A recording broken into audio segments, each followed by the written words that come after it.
Hola Lina, ¿cómo Hola estás? Armando, ¿cómo estás? Bien, Bien, gracias a Dios. bien, excelente. Gracias por aceptar la invitación. Yo sé que un lunes para estar allí con la familia, tranquila, relajada, a esta hora ya para dormirte y todo. Bueno, gracias por sacar este espacio para ayudarnos, para apoyarnos, hablándonos acerca de esta temática. Me gustaría, no sé, que te presentaras, que nos contaras un poquito acerca de ti, de lo que has hecho y de lo que haces actualmente. Bueno, mucho gusto. Mi nombre es Lina Lozano, soy psicóloga clínica. Eh, Me gradué en el 2011 ya. He trabajado con población adulto mayor, me he desempeñado en algunos cargos en psicología social. He trabajado con niños con dificultad cognitiva y cerebral. También he tenido la oportunidad de trabajar con la población policial, es una población bastante interesante. Eh, Actualmente estoy trabajando con adultos mayores, es una población bella. Y estamos trabajando también en promoción y mantenimiento con embarazadas, adolescentes, niños. Me encanta la población joven, tenemos bastante que hacer con los jóvenes, también estoy colaborando en un colegio, atendiendo a los jovencitos, haciéndoles consultas, ayudándolos.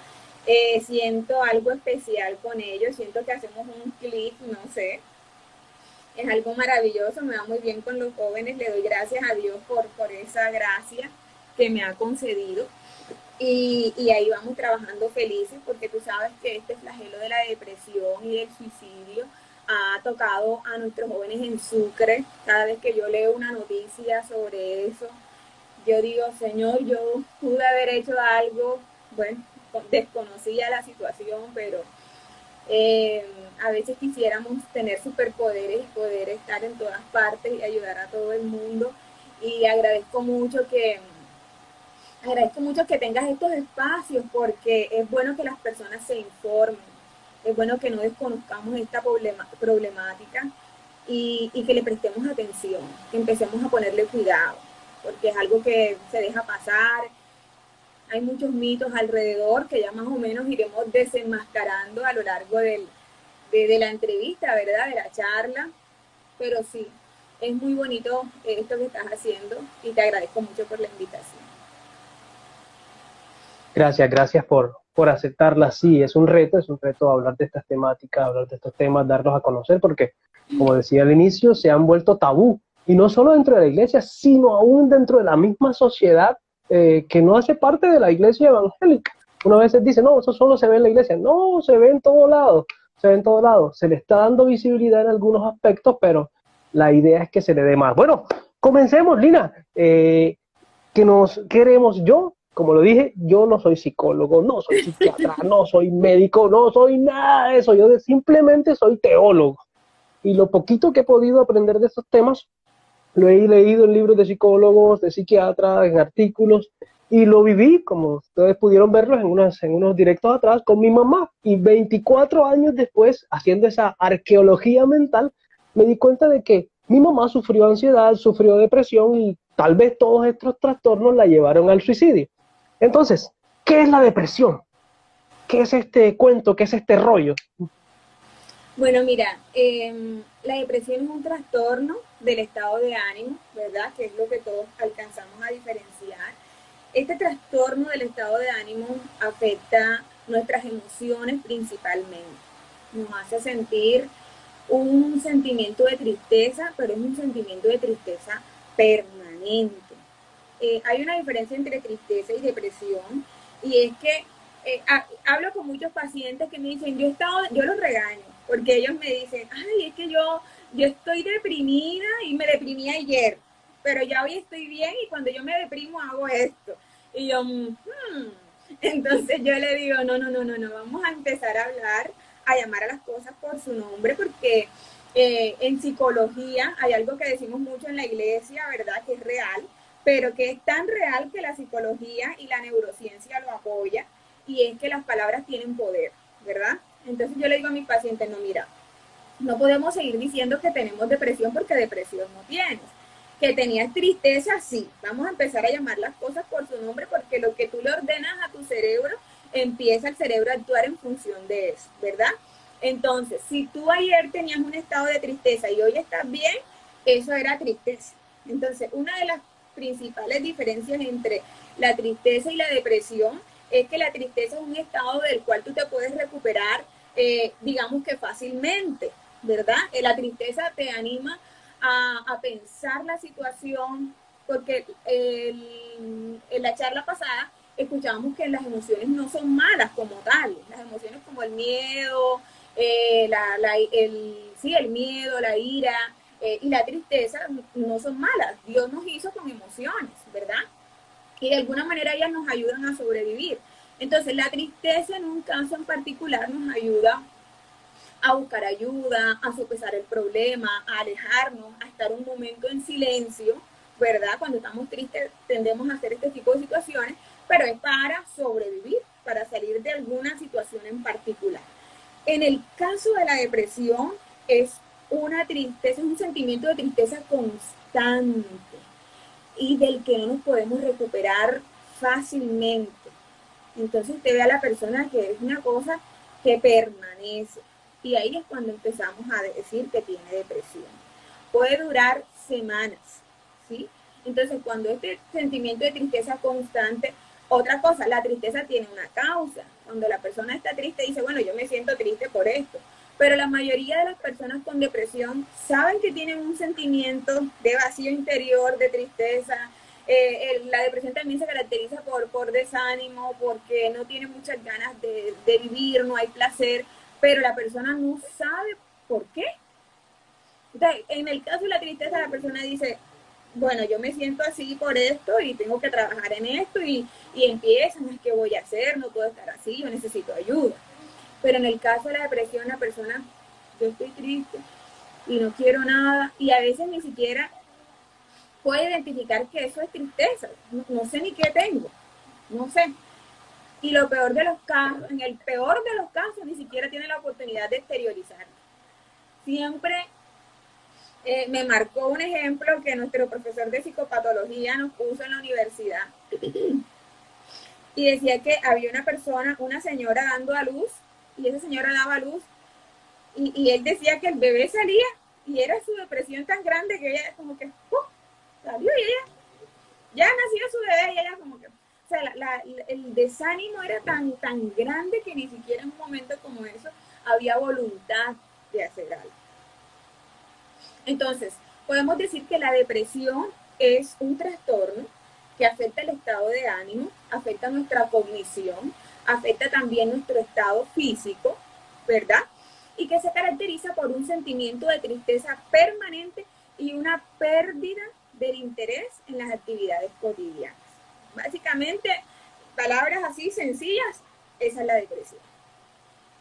Wow, fuerte, fuerte. Me encantó esa diferenciación, esa distinción que hiciste entre tristeza y depresión. Sí, porque uno tiende mucho a, ay, estoy depre, estoy no sé qué, y decir esas cosas. Y sí, uno a veces se programa su cerebro para que, hey, sí, estás haciendo esto, estás sintiendo esto. Creo que eso le llaman programación neurolingüística, no sé, Sí, sí, yo de señor. esos términos no sé casi. Sí. Ok, uy, atiné, atiné. Bueno, tú dijiste que a veces las personas que están deprimidas no conocen qué factores desencadenan esto, ¿cierto?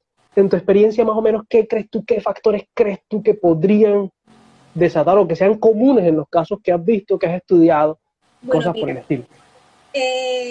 sobre la depresión se desconoce una causa exacta de que uno diga, bueno, la depresión la da esto, ¿verdad?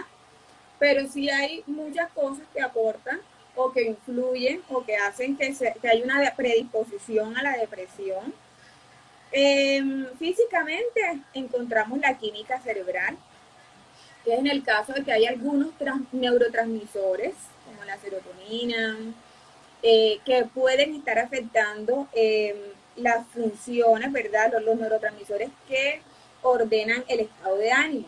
Entonces, al verse ellos afectados, químicamente la persona empieza a actuar de manera depresiva, ¿verdad? Entonces, la química cerebral puede ser una de ellas y es en el caso donde la depresión se cura, por decir así, o se regula o se estabiliza con medicamentos. Entonces, en algunos casos es muy bueno, es muy aconsejable tratarla con medicamentos. No sé si me estoy adelantando a unas preguntas, pero sí, porque las personas le tienen mucho temor a los medicamentos, tienen mucho temor a hacerse dependientes, pero trastornos como la depresión requieren de una compañía, medicamento, terapia, medicamento, apoyo, que bueno, pues yo creo que más adelante vamos a ir desmenuzando todo eso, ¿verdad? Algunos cambios hormonales pueden afectar, eh, sí, pueden propiciar un estado de depresión. Digamos que no el trastorno como tal, pero sí pueden activar elementos o estados depresivos. Bueno, entonces no sé si has escuchado hablar de la depresión postparto, ¿verdad? Entonces ese revuelto de hormonas, más toda la idealización que hay con el embarazo y con el posparto, que cuando ya después uno que está en esa situación, uno se da cuenta que no es tan de color de rosa como nos los estaban pintando, ¿verdad? Que requiere de mucho esfuerzo y de mucho trasnocho. Entonces esa idealización y ese golpe de realidad, más todas las hormonas y toda la química que está pasando en nuestro cuerpo, genera ciertos estados de depresión. Entonces, está la depresión postparto y está también una depresión que puede ser estimulada por la menopausia. Entonces los cambios hormonales, sí, sí he escuchado que cuando se encuentran las mujeres en menopausia presentan muchos cambios en el estado de ánimo, uno de ellos pues la depresión. Y también hay rasgos hereditarios. Entonces hay un factor predisponente que se está estudiando, todavía no se sabe cuál es el gen que determina la depresión, pero sí hay mayor predisposición de que la persona, si tuvo un familiar, los padres, ¿sí?, que sufrieron de depresión, ella está más predispuesta, no es un factor determinante, pero sí hay una predisposición a que la persona sufra de depresión. Por otro lado, ya hay otros criterios que son, por ejemplo, ciertos rasgos de personalidad. Entonces está la persona que tiene baja autoestima. Una persona con baja autoestima es mucho más posible que desencadene un trastorno de depresión. Una persona que es demasiado dependiente emocionalmente, el día que esa persona de la cual depende no está, es muy posible que desarrolle un trastorno de depresión. La persona que es muy autocrítica, me parece que te escuché hablar a ti que eras demasiado autocrítico, o la persona que es muy pesimista, es muy posible que desencadene un trastorno de depresión. Pero, como te dije, no es que, ay, soy autocrítico, ay, me va a dar depresión, no. Es un factor que predispone, pero no es determinante. Entonces, yo sí, por ejemplo, cuando hablo con algunos padres de adolescentes, yo les digo, mira, encontramos que el niño tiene baja autoestima, encontramos que él se critica mucho, que se da muy duro, no tiene en estos momentos ningún trastorno, pero tenemos que empezar a ponerle atención a estas características porque no queremos que empiecen a desarrollarse problemas emocionales más adelante. Entonces, es muy bonito empezar a observar, mira, incluso estudiar esto nos ayuda a fortalecer más los vínculos familiares, porque es que a veces creemos que nosotros crecemos o que nuestros jóvenes o que nuestros adolescentes crecen solos y que ellos van desarrollando herramientas en el camino, cuando en realidad necesitamos mucha orientación, mucho acompañamiento. Incluso hablaba con una mamá que su hija se fue a vivir con su pareja, ya su hija madura, pero ella no tenía idea de cómo afrontar eso, y entonces qué bonito es siempre tener a alguien que te acompañe, que te guíe, que te dirija. Otro factor desencadenante de la depresión puede ser las situaciones traumáticas o estresantes. Entonces, personas que han sufrido de mucho maltrato o que están sufriendo maltrato, son personas que posiblemente puedan desarrollar un trastorno de depresión. Personas que han padecido abuso sexual, maltrato físico, maltrato psicológico, todo lo que abarca lo que es el maltrato, una experiencia traumática como la muerte, también haber perdido un ser querido. Tú que pasaste por eso sabes que el dolor es tan intenso que puede desencadenar un estado de depresión. Otra cosa, yo no sé si yo te comentaba a ti que esto es tan amplio, Menos mal que yo hablo Sí, sí. rápido. Está el duelo. Me gusta mucho trabajar con el duelo, aunque lo evito, o sea, lo evito, pero al mismo tiempo me siento afortunada o le doy gracias a Dios por ponerme con personas, delante de personas que estén padeciendo con esto, porque hay muy poca claridad sobre un buen manejo del duelo. Entonces, las personas confunden la tristeza que sucede alrededor de la muerte de un ser querido con depresión. Y no es lo mismo, ¿verdad? Entonces una de las cosas que nos ayudan a superarnos, a no etiquetarnos, a no marcarnos de una mala manera, de que somos deprimidos, o a decirle a nuestros familiares, ah, no, que tiene depresión porque se le murió, ¿verdad? Es validar la emoción. Yo le digo a mi paciente que se le muere un familiar, estás triste, no te sientas mal, es normal, era tu esposa, era tu hermana, era tu amiga, era tu novia. Tienes que estar triste, porque entonces en los velorios, en esas situaciones, siempre llega el amigo, el familiar. Escuchaba que tú decías No que llores, estabas no triste. llores. No llores, tienes que ser fuerte. Y yo digo, no, llora todo lo que tengas que llorar. Mira, los desencadenantes más grandes de los trastornos emocionales es no permitirse vivir la emoción. La emoción se tiene que sentir, se tiene que vivir y se tiene que superar, ¿ya? A veces nos quedamos en que la vivimos. Sí, se vive y se supera, ¿verdad? Pero nosotros tenemos que aceptar que somos seres emocionales y que nuestras emociones son naturales. A veces como cristianos nos negamos a decir que cogemos rabia, y sí cogemos rabia. A veces como cristianos nos negamos a decir que nos ponemos tristes, porque todo lo puedo en Cristo que lo fortalece, pero los cristianos también nos ponemos tristes. Y Cristo nos Así es. fortalece y nos ayuda a superar esas alegrías, pero sí nos ponemos tristes. Entonces, el validar, el ocultar nuestras emociones, el no reconocer que tenemos tristeza, el esconder toda eso puede desencadenar un trastorno de depresión. Entonces, yo al descubrir esto, y además de que tengo la habilidad de que soy muy hablona, le doy gracias a Dios también, porque eso sana mucho, expresar sana mucho. Y yo le digo a mis pacientes, yo le digo, si tú no eres hablón como yo, pinta. Tú puedes expresar tus emociones a través de la pintura. Si tú no eres hablón como yo, baila. Puedes expresar lo que tú sientes a través de cualquier arte. Si tú no eres hablón como yo, dibuja, escribe un poema. Sí, puedes escribirlo, rompe la carta después si quieres, pero expresa, sácalo, déjalo que fluya. A veces me siento medio hippie así, pero es real, las emociones no se pueden dejar estancar. Bueno. Ahorita que hablas de la tristeza, se me viene a la cabeza nuestra liturgia cristiana, nuestras reuniones. En nuestras reuniones parece que no hubiera lugar para las emociones. Hay una canción que yo odio y aborrezco con todo mi corazón. Tengo varias, pero esta es una de las que yo aborrezco con todo mi corazón. Es muy popular, muy vieja, y ya la tenemos interiorizada, una que dice: no puede estar triste un corazón que tiene a Cristo. ¿Por qué rayos no? Mi pregunta es, leyendo las escrituras, leyendo los evangelios, entonces, cuando Jesús estuvo triste por Lázaro, cuando estuvo triste en Getsemaní, Cristo no tenía a Cristo en su corazón porque estaba triste. O sea, Cristo no tenía a Cristo en su corazón. Y estaba Entonces, triste. a veces, sí, o si no, hermano, si usted está triste, tiene que alegrarse para que pueda alabar a Dios.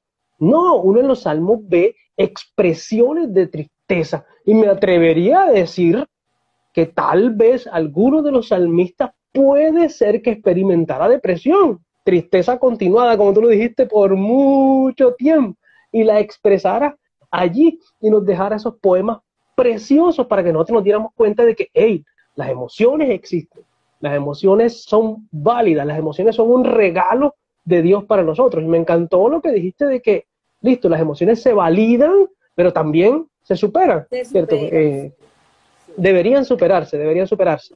De tu intervención acerca de los factores, rescato mucho algo, tú dijiste que se puede dar en personas en mujeres, sí, porque los hombres no parimos, en mujeres que sufren depresión en el parto, depresión postparto, también en personas, en mujeres que están en la menopausia. Bella, ¿los hombres no les dan la andropausia, depresión?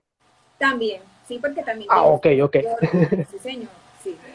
Bueno, Ok, por otro hablaste, lado, ahora que ok, dices de las mujeres, eh, estudios y estadísticas muestran que la depresión se ha diagnosticado más en mujeres, pero me llama mucho la atención porque el estudio dice, no es porque las mujeres tengan una mayor tendencia a la depresión, sino porque son las que más hablan sobre el tema.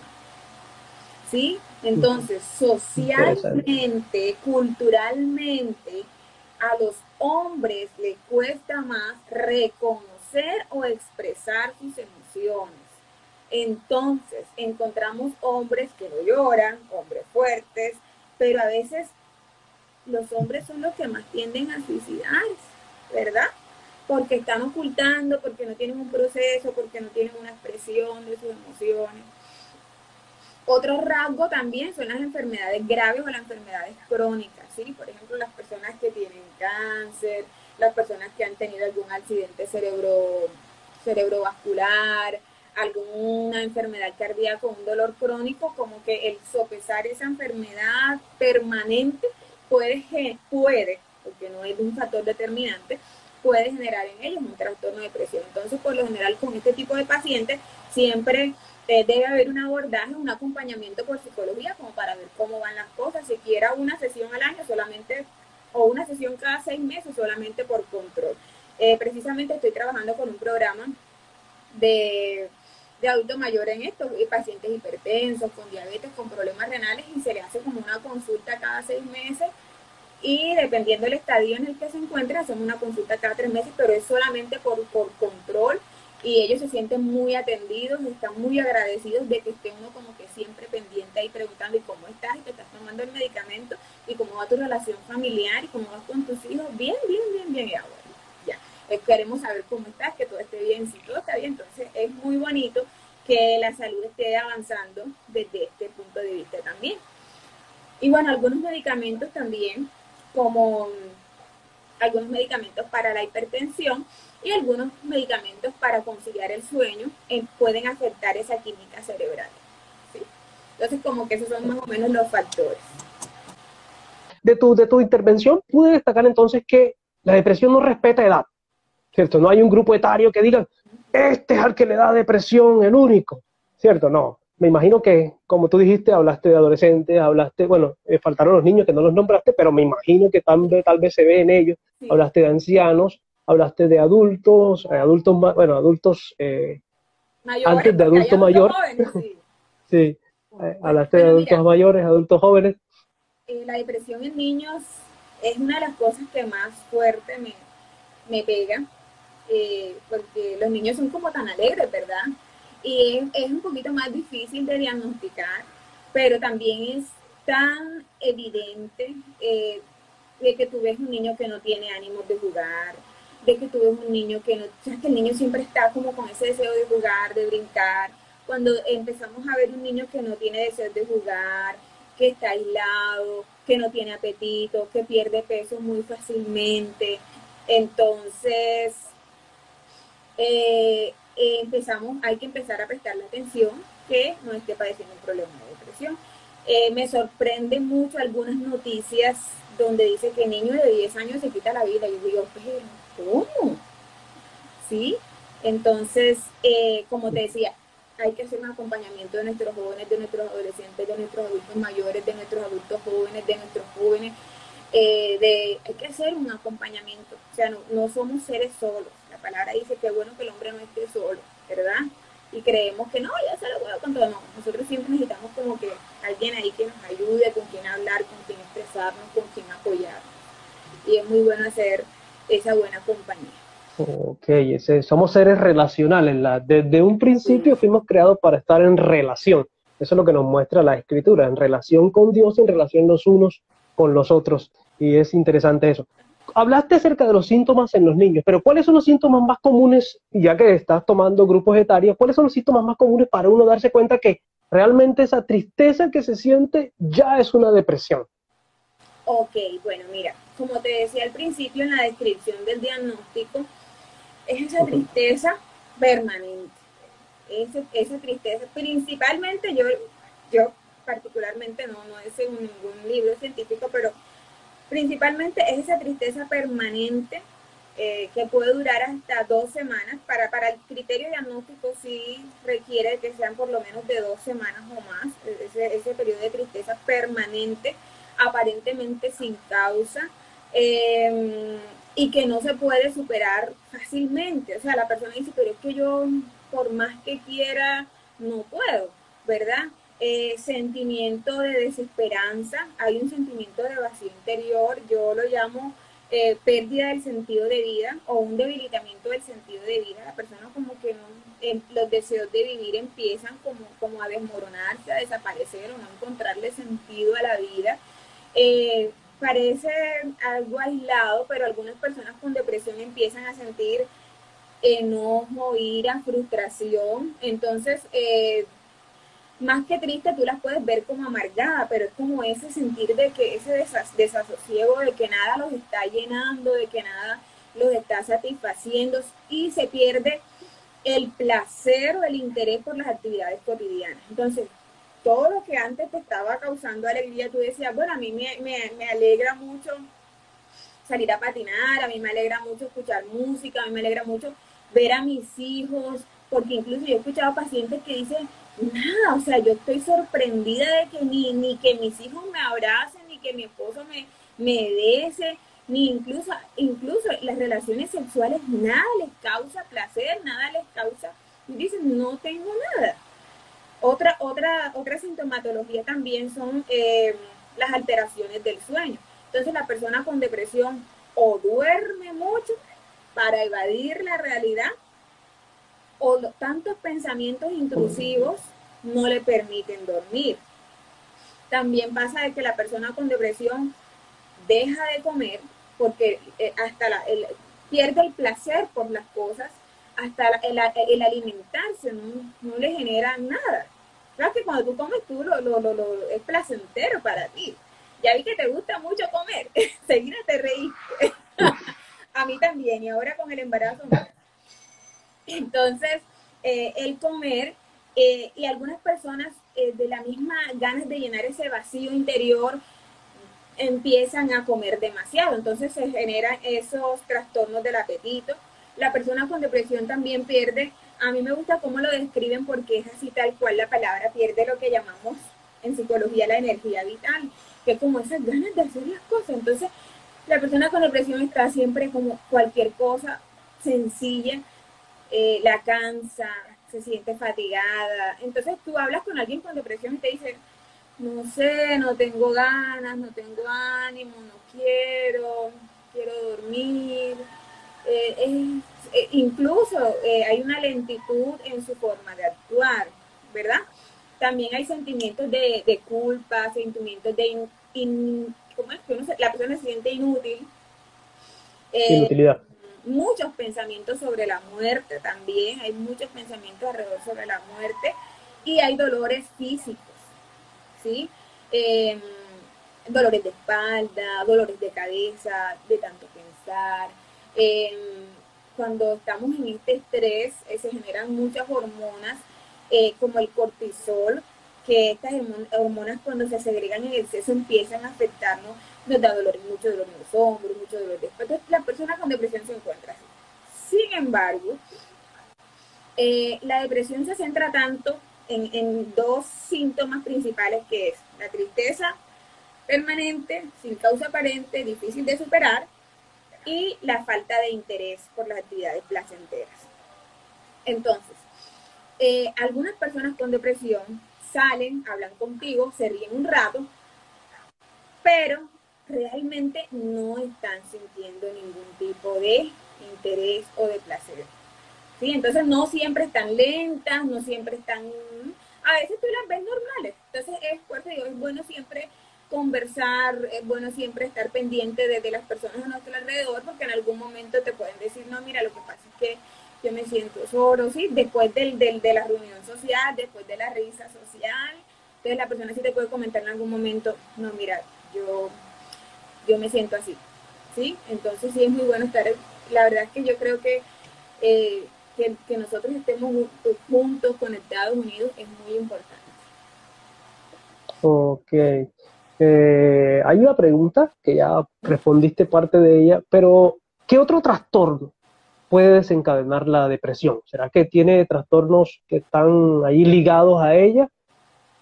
Bueno, pues como tú decías, más o menos se respondió. La depresión está muy ligada a trastornos alimenticios, como te dije, ya puede que la persona se le dé por comer mucho intentando llenar ese vacío o que pierda absolutamente el apetito porque ninguna alimento le está causando placer.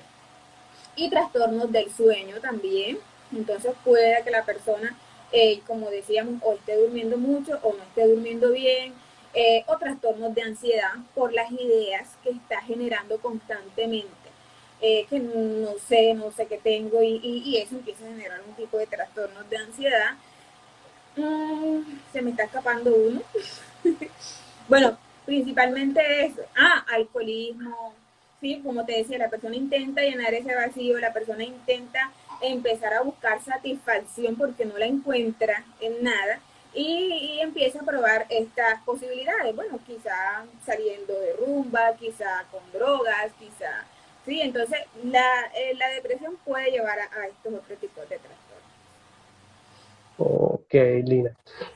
¿Cómo podemos nosotros, desde nuestra cotidianidad, si estamos sintiendo esas tendencias depresivas, cómo podríamos nosotros combatir, luchar contra la depresión, nosotros personalmente, ya sabiendo esto de los síntomas, de que se puede presentar en cualquier edad, de que nos puede agarrar a cualquiera de nosotros, que por ser cristianos no estamos exentos de vivirlo? ¿Cómo podríamos nosotros, así más o menos desde con nuestra cotidianidad, pues tratar de combatir de darle la pelea a la depresión? Bueno, mira, desde la cotidianidad, yo en mi historia clínica, una vez el doctor me dijo, pero usted siempre pone lo mismo. Y digo, porque es que es lo mismo que hay que trabajar siempre. Y es cierto. Entonces yo siempre con todos mis pacientes enfatizo fortalecer el vínculo familiar, que es lo mismo que te he estado recalcando, de que no nos dejemos solos, fortalecer el vínculo familiar, fortalecer el vínculo social. eh, es importante también fortalecer el área espiritual, independientemente de la creencia que tenga una persona, porque nosotros somos cuerpo, nosotros somos emociones, pero nosotros también tenemos un área espiritual y es importante fortalecer esa área. Bueno, eso. Fortalecer las estrategias de afrontamiento. Entonces, ¿cuáles serían esas estrategias de afrontamiento? Lo que nosotros llamaríamos, hay factores de riesgo y serían esos factores protectores, que ya ahorita te voy a explicar cuáles son. También una de las recomendaciones que doy es practicar el agradecimiento, eh, trabajar las distorsiones cognitivas, que en palabras castizas es empezar a trabajar sobre nuestros pensamientos y decir realmente esto está pasando así, porque algunas veces esa desesperanza, esa tristeza se ve causada por todo lo que nuestra mente ha recibido acerca de nosotros, acerca sí, de cómo manejamos las cosas. Entonces, por ejemplo, alguna distorsión cognitiva es el pensamiento catastrófico, me va a ir mal en todo. Entonces, una persona que permanece con este tipo de pensamiento, hay que empezar a trabajar sobre eso. Ven acá, realmente te va a ir mal en eso, como empezar a trabajar, a ir desenmarañando y a ir quitando ese tipo de cosas que nos están afectando. Entonces, ¿qué factores de protección podemos empezar nosotros a fortalecer, a tratar? El buen sentido del humor, ¿verdad? Podemos empezar a fortalecer el buen sentido del humor, podemos empezar eh, a promocionarlo. Entonces, es como un tipo de prevención también. Las personas que tienen su sentido del humor no lo pierdan, por favor. Como decía, las habilidades sociales, las relaciones de amistad, el ejercicio físico también ayuda a regular ese tipo de neurotransmisores que están afectando la química cerebral. Mantener un tipo de inteligencia alta, superior, porque ese tipo de inteligencia te ayuda a desenmarañar o a desenmascarar ese tipo de distorsiones cognitivas. Una persona inteligente llega un momento en que dice, bueno, yo estoy haciendo esto, ¿por qué me estoy sintiendo así? Como que empezamos a establecer ese diálogo interno y a fortalecerlo.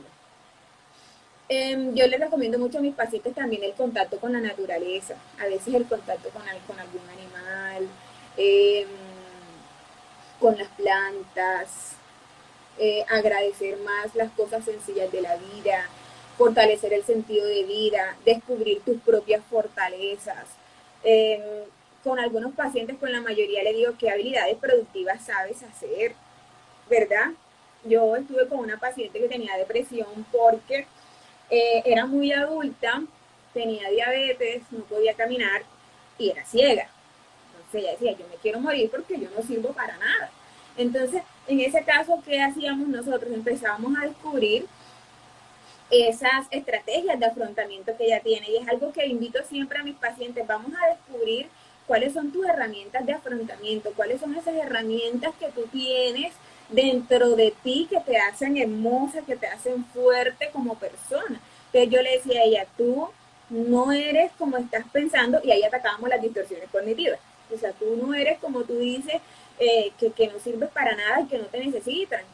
Tus familiares, tus nietos, tus hijos te necesitan porque tú eres una fuente, ¿cómo le llaman? De sabiduría en esta casa. Cada vez que se toma una decisión recurren a ti. Tú eres una fuente de amor. Nadie ama aquí a estas personas como las amas tú.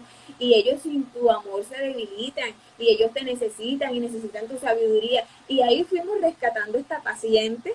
Y gracias a Dios hoy no sufre de depresión. Entonces es un trabajo de mucho acompañamiento, orientar mucho a los familiares. ¿Sabes que es muy importante educar a las familias? Educar a las familias a enseñarles a rescatar estos factores protectores, a enseñarles a rescatar a cada uno sus factores de afrontamiento, ¿verdad? Que tengo dentro de mí para dar, como dirían en el colegio, en la primaria, a los niños les preguntan, ¿cuál es tu superpoder? Que cada uno encuentre su superpoder. Nosotros como cristianos decimos, encontremos nuestro propósito en la vida. En mi historia clínica lo pongo, se trabaja en el fortalecimiento del sentido de vida, ¿sí?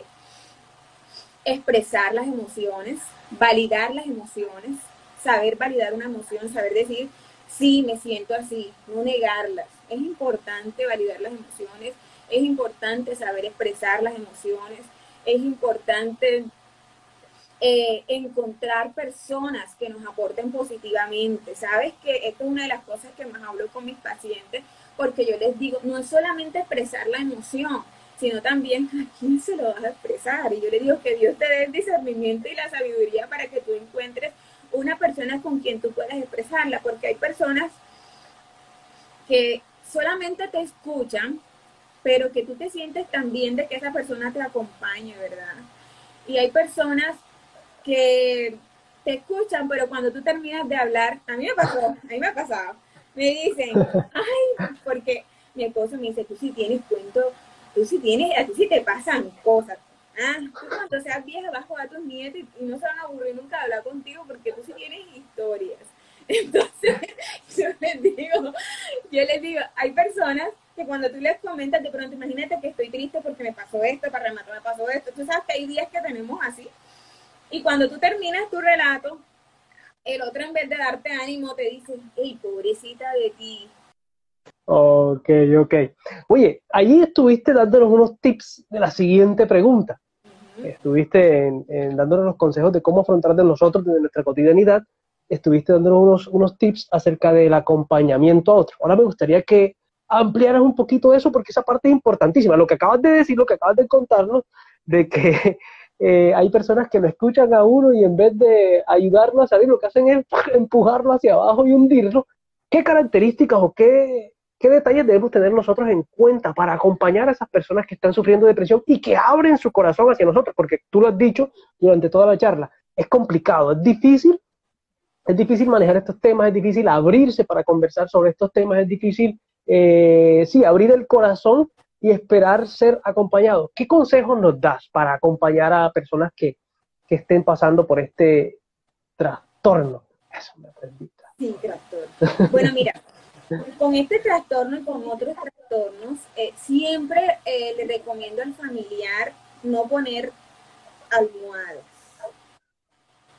no tratar de superar por el otro lo que está pasando, sino acompañar a esa persona en su propio proceso de superación y animarlo a que él lo pueda lograr, a que dentro de él están las herramientas para lograrlo, ¿verdad?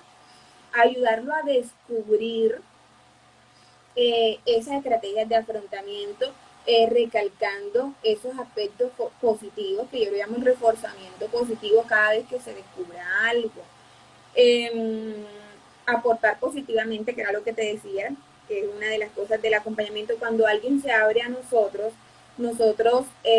a veces no necesitamos o no necesariamente se requiere de hablar o de expresar o de dar un consejo, porque, por ejemplo, en el caso de un fallecimiento de un ser querido, yo cada vez que alguien me dice, Lina, vamos a ir para el velorio de no sé quiéncito, y a veces la situación es tan complicada y tan difícil, digamos, un ejemplo como el en tu caso, uno dice, ¿qué dice uno? Porque ¿qué palabras, Armando, pueden hacer sentirte bien a ti?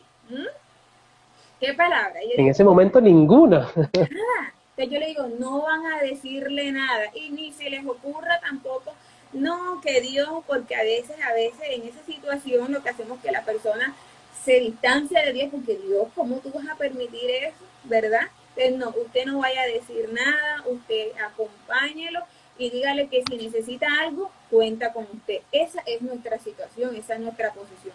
Aquí estoy, no estás solo y para lo que necesites, cuenta conmigo. Si quieres hablar, aquí estoy. Si quieres salir a caminar, llámame que yo voy a estar. ¿Sí? Es como ese tipo de acompañamiento. Validar las emociones, que lo había mencionado anteriormente. Es no que la persona, por ahí veía un video que dije que te lo iba a pasar.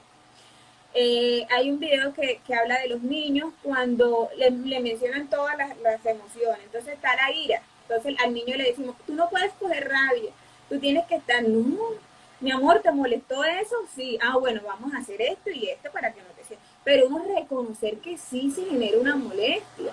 Es que a nosotros, los cristianos y a todas las personas en algún momento de su vida cogen rabia. Y me encanta, mira, para mí personalmente, eso ha sido tan terapéutico, conocer esta información, porque a veces nosotros tenemos presiones sociales. Por ejemplo, a veces un pastor tiene esa presión social de que nunca puede coger radio. Yo estuve en una conferencia de hijos de pastores y yo les decía, suéltenlo, díganlo, cojo radio, libérense hoy. Y yo les decía, yo no soy hija de pastor, pero me pongo en el lugar de ustedes porque soy psicóloga y soy cristiana. Y la gente espera que yo, de alguna manera, sea perfecta, porque debo tener todas las herramientas espirituales y psicológicas para manejar todas las situaciones de mi vida. Y yo les digo, no, mis hijos me hacen pasar pena en el supermercado a veces. Y a veces pongo rabia, o sea, no, y yo me liberé de eso. Yo no tengo que ser perfecta, yo no tengo que rendirle perfección en ese sentido, porque tengo todas mis emociones. Dios me hizo con todas mis emociones y todas las emociones son válidas. Todas las emociones son válidas, todas las emociones nos ayudan a salir de una situación en particular de peligro. Como te decía, la ira nos ayuda a proteger. Cuando estamos tristes, como te dije, nos hace apartar por un momento. El miedo, mira, el miedo nos ayuda. Por ejemplo, en un libro leía de inteligencia emocional, decía que si no sintiéramos miedo, no tuviéramos cuidado al pasar la calle.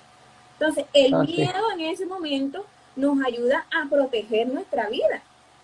Entonces, las emociones como tal no son malas.